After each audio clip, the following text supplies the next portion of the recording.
ভারত তার শত্রুদের ওপর নজর রাখতে এসবিএস প্রোগ্রামের ওপর কাজ করছে। এবার পাঠালো এআই টেকনোলজিযুক্ত নজরদারি স্যাটেলাইট। 2001 সালে চালু করা হয় এসবিএস স্পেস বেসড সার্ভিলেন্স।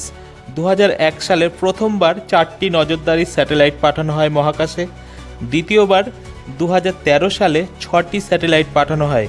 তৃতীয় পর্যায়ে 2024 থেকে 52টি স্যাটেলাইট পাঠানো হবে মহাকাশের। পৃথিবীর নিম্নকক্ষে ঘুরবে স্যাটেলাইটটি, উচ্চমানের ছবি তুলবে পৃথিবীর। তার জন্য শক্তিশালী লেন্স লাগানো হয়েছে, আর নির্ভর করতে হবে না আমেরিকা ইসরায়েলের ওপর। চীনের যুদ্ধজাহাজ, মিসাইল, সেনাবাহিনীর ওপরে সহজেই নজর রাখা যাবে তাদের গতিবিধি। পাকিস্তান চীনের যে কোনো পদক্ষেপ সঙ্গে সঙ্গে ভারতের নজরে আসবে। দেশের সুরক্ষা বাড়বে অনেকাংশে। Bureau report, Kolkata. এ বিষয়ে আরও জানতে কলকাতা সমাচার চ্যানেলটি লাইক করুন, সাবস্ক্রাইব করুন ও বেল আইকনটি প্রেস করুন। ধন্যবাদ।